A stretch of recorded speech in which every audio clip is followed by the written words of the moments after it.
నీటి నిల్వ నిర్ణయం అధికారులదే. కేసీఆర్ కాళేశ్వరం కమిషన్ ఎదుట హాజరవ్వడానికి వస్తున్న కేసీఆర్ ఫామ్ హౌస్కు సంబంధించి నిన్న కేసీఆర్ ఫామ్ హౌస్లోని నుండి బయలుదేరి అనే విచారణకు పోయిండు. విచారణకు కాళేశ్వరం విచారణకు సంబంధించి కేవలం కేసీఆర్నే పిలిచారు నిన్న. కానీ కేసీఆర్ వస్తుండని మాజీ ఎమ్మెల్యేలు మాజీ మంత్రులు ఎమ్మెల్సీలు మాజీ కార్పొరేషన్ చైర్మన్లు ఇక మొత్తం బీఆర్ఎస్ పార్టీకి సంబంధించినటువంటి ఒక 5-10 వేల మంది కేసీఆర్ వెనుక పోయిర్రు. ఎందుకు పోయిరో కూడా అర్థం కాని పరిస్థితి. అండ్ విచారణ కమిటీ అది ఈడీ కాదు, సిబిఐ కాదు, ఏసీబీ కాదు, లేకపోతే పోలీసులు కాదు, పోంగనే అరెస్ట్ చేయడానికి విచారణ పేరుతో అదొక విచారణ కమిటీ. పిసి ఘోష్ ఆధ్వర్యంలో ప్రభుత్వం ఏర్పాటు చేసినటువంటి విచారణ కమిటీ. ఆ విచారణ కమిటీ ముందు 115వ వ్యక్తిగా కేసీఆర్ హాజరై దాదాపు 50 నిమిషాలు 18 ప్రశ్నలకు సమాధానం ఇచ్చిండు అనేటువంటిది మనకు తెలుస్తున్నటువంటి మాట. మరి ఈ విచారణకు ఒక్కరిని పిలిస్తే 10,000 మంది దాదాపు 10,000 మంది ఎందుకు పోయినట్టు నాకు అర్థం కాలే. ఏమైనా అరెస్ట్ చేస్తారు, కేసీఆర్ని అరెస్ట్ చేస్తే లొలియేద్దాను పోయిర్రా, లేకపోతే బలం చూపించుకోవడానికి పోయిర్రా, లేదా కేసీఆర్ను విచారిస్తుంటే కేసీఆర్కు బదులుగా ఈ 10,000 మంది ఆన్సర్ ఇద్దామని పోయిర్రా? ఏం అర్థం కాని పరిస్థితి. కేసీఆర్కి ఏదో జరిగిపోయింది, కేసీఆర్కు ఏదో ఇబ్బంది అవుతుంది, మనం పోయి ఎదురుగా నిలబడాలి, ఆయన ప్రాణానికి మన ప్రాణం అడ్డేయాలి అన్నట్టు పోయిర్రు. ఎందుకో అర్థం కాలేదు. విచారణ కమిటీతోటి పేరుతో విచారణకు పోయి వస్తే అయిపోతుంది, దానికి ఏం లేదు. అసలు కేసీఆర్ ఈ ఫామ్ హౌస్ నుంచి బయలుదేరక ముందుకే బీఆర్ఎస్ శ్రేణులు బీఆర్కే భవన్ దగ్గర కాపు కాస్తురు. ఇక ఫామ్ హౌస్లోకి వెళ్ళి బయటకు వెళ్ళేటప్పుడు ఆయన మీద పువ్వులు వేసుడు, పువ్వులు చల్లుడు, బయటకు వచ్చినప్పుడు పువ్వులు చల్లుకుంటే ఇంటికి తీసుకుపోవుడు. కేసీఆర్ పెళ్లి చేసుకుంటా ఏమన్నా భరత్ ఏంది? ఆయన వేరే విచారణ ఎదుర్కొంటుండు, ఒక ముద్దాయిగా పోతున్నాడు. కాళేశ్వరంలో అవినీతి జరిగిందని ఒక కమిటీ వేస్తే కమిటీకి హాజరు కావడానికి పోతున్నాడు. ఆయన మీద పువ్వులు చల్లి ఇంకేం చెప్పిండు కేసీఆర్? గతంలో కాళేశ్వరం ప్రాజెక్టు నేనే కట్టిపించినా, నేనే డిజైన్ చేసిన, ప్రపంచంలోనే మహత్తరమైనటువంటి ప్రాజెక్టు కాళేశ్వరం ప్రాజెక్టు, నేను చేసినా, ఇది కాళేశ్వరం కేసీఆర్ చేసిండు, కుర్చేసుకొని కట్టించిన అన్నాడు. నిన్న విచారణలో ఏం చెప్పిండంటే ఇది కేబినెట్ నిర్ణయం అని చెప్తున్నాడు. ఎందుకు? ఒకవేళ మరి ఇప్పుడు నా నిర్ణయం అంటే కేసీఆర్ను విచారణ అయిపోయిన తర్వాత అరెస్ట్ చేస్తున్నాడు. కేబినెట్కు రుద్దుతుండు. కేబినెట్లో ఎవరు ఉన్నప్పుడు? హరీష్ రావుకు రుద్దుతున్నాడు, ఈటల రాజేందర్కు రుద్దుతున్నాడు, అంత ఇంత తుమ్మల నాగేశ్వరరావుకు కూడా రుద్దుతున్నాడు. తుమ్మల నాగేశ్వరరావు అంటే కాంగ్రెస్ పార్టీలో ఉండు, ఇప్పుడు కాంగ్రెస్ పార్టీ గతంలో బీఆర్ఎస్ పార్టీలో ఉన్నాడు. బీఆర్ఎస్ పార్టీలో ఏం జరిగిందంతా కూడా క్లియర్ కట్గా తుమ్మల నాగేశ్వరరావుకు తెలుసు. ఇప్పుడు ఈటల రాజేందర్ కేసీఆర్ ఒక బ్యాచ్ అయిపోయారు. ఈటల రాజేందర్, కేసీఆర్, హరీష్ రావు ఒక బ్యాచ్. ఎందుకంటే ఈ ముగ్గురు ఒకరి మీద ఒకరు చెప్పుకుంటే ముగ్గురు జైలుకు పోతారు. కాబట్టి ఏం చెప్పినా ఈ ముగ్గురు కుతికే ఒకటే ఉంది చూడండి.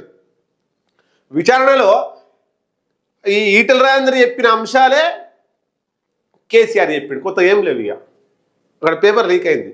ఈటల రాజేందర్ ఏదైతే విచారణకు పోయి ఏ ప్రశ్నలు అయితే ఎదుర్కొన్నాడో గవ్వే ప్రశ్నలు అన్ని కూడా పేపర్ లీక్ చేసిండు కదా. హరీష్ రావు లీక్ చేసిండు, మధ్యవర్తి అన్నట్టు హరీష్ రావు. ఈటల రాజేందర్ కేసీఆర్ డైరెక్ట్ మాట్లాడుకో తెలియదు. కానీ ఈ ఈటల రాజేందర్ హరీష్ రావు మాట్లాడుకున్నారు, కలిసిరు అనేటువంటిది మనకు అందరికి తెలిసినటువంటి విషయమే. ఈ ఈటల రాజేందర్ హరీష్ రావు చెప్తే హరీష్ రావు ఈటల రాజేందర్ విషయాలన్నీ కేసీఆర్ చెప్పిండు మీడియేటర్గా ఉండి. అంటే పేపర్ లీక్ చేసుకుని ముందే ఏం అడుగుతారు, ఏం సమాధానం చెప్పాలి. అప్పుడేమో కేసీఆర్ కట్టిండు మహత్తరమైన ప్రాజెక్టు అన్నాడు. ఇప్పుడేమో కేబినెట్ ఆమోదించింది, కేబినెట్ను బాధ్యులుగా చేసి కేబినెట్కు రుద్దే ప్రయత్నం చేస్తున్నాడు.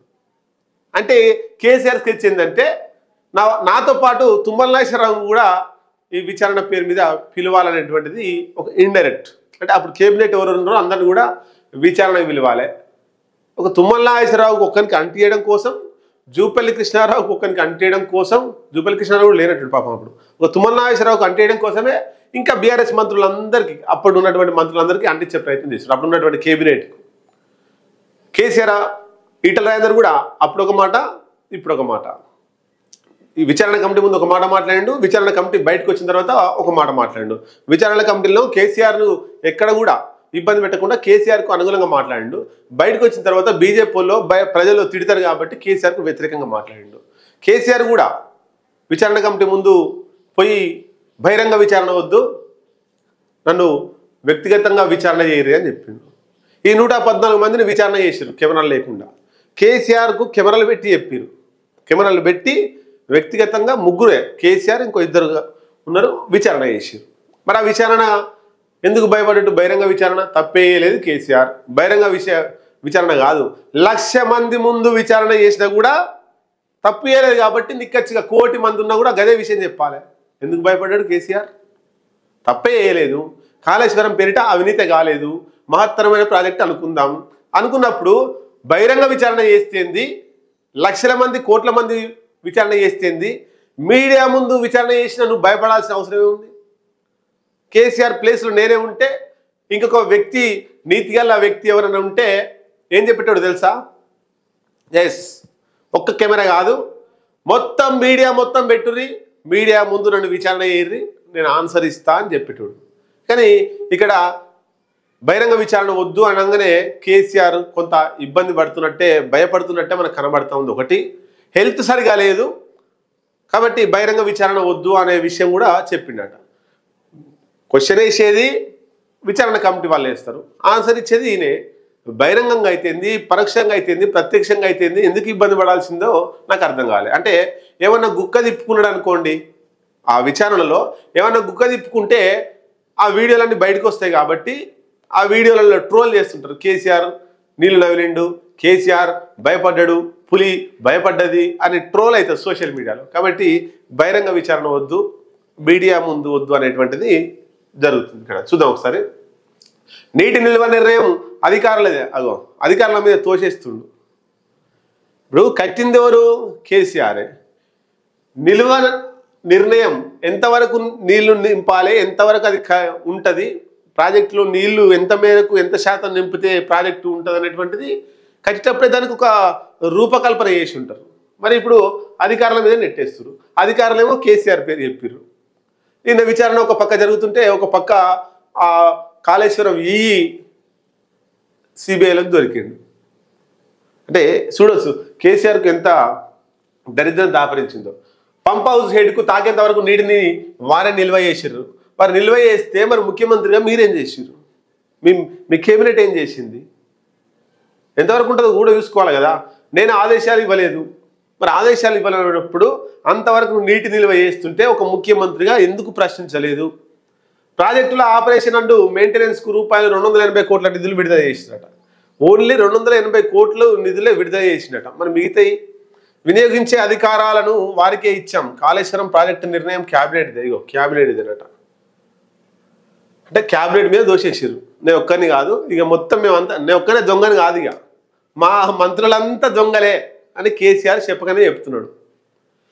స్థలాల ఎంపిక పూర్తిగా సాంకేతికమైనదే. నిధుల సమీకరణకే ఇరిగేషన్ కార్పొరేషన్ ప్రాజెక్టు వినియోగం ద్వారా సమకూరే నిధులతో రుణాలు చెల్లించాలనుకున్నాం. ఈ ప్రాజెక్టును వినియోగించడం ద్వారా, ఈ ప్రాజెక్టులో వాటర్ను వినియోగించడం ద్వారా వచ్చే డబ్బులతోటి ఈ ప్రాజెక్టు పేరుతో అప్పులు చేసిన దాన్ని తీర్చాలనుకున్నారట. ప్రాజెక్టు ద్వారా ఎట్లా నిధులు వస్తాయి కేసీఆర్ ఎప్పుడైనా ఎవరికైనా చెప్పిండా? మొన్న హరీష్ రావు ఇచ్చినటువంటి పవర్ పాయింట్ ప్రజెంటేషన్లో కూడా కాళేశ్వరం నుంచి డబ్బులు ఎట్లా వస్తాయి చెప్పిరా? ఎవరు చెప్పలేదు ఇంతవరకు. కాళేశ్వరం నుంచి డబ్బులు వస్తే ఆ డబ్బులతోటి రుణాలు చెల్లించాలనుకున్నట. అసలు కాళేశ్వరంతో డబ్బులు ఎట్లా వస్తాయి? రైతులు ఇస్తారా? ఎవరిస్తారు? ఏమవుతుంది? అసలు దానికి సంబంధం ఏం లేదు. కాళేశ్వరం కట్టడం నీళ్ళు వస్తాయి అని చెప్పారు తప్ప కాళేశ్వరం ప్రాజెక్టు కట్టడం వల్ల ఎట్లా పైసలు వస్తాయి అనేటువంటిది చెప్పలే. ఆ రుణం ఎట్లా చెల్లిస్తారు అనేటువంటిది కూడా బీఆర్ఎస్ నాయకులు కేసీఆర్, హరీష్ రావు ఎక్కడ కూడా పవర్ పాయింట్ ప్రజెంటేషన్లో కావచ్చు, మీడియా సమావేశంలో ఇప్పటి వరకు కూడా చెప్పలేదు. నిన్న మీడియా విచారణ కమిటీ ముందు కేసీఆర్ ఏదో ముచ్చట చెప్తున్నారు. వివిధ రకాల కారణాల వల్ల సాధ్యం కాలేదు. పీస్ ఘోష్ కమిషన్ ఎదుట కేసీఆర్. మాజీ సీఎంపై కమిషన్ ప్రశ్నల వర్షం. బహిరంగ విచారణపై కేసీఆర్ అభ్యంతరం. ముఖాముఖి విచారించిన జస్టిస్ ఘోష్ 50 నిమిషాల పాటు కొనసాగిన విచారణట.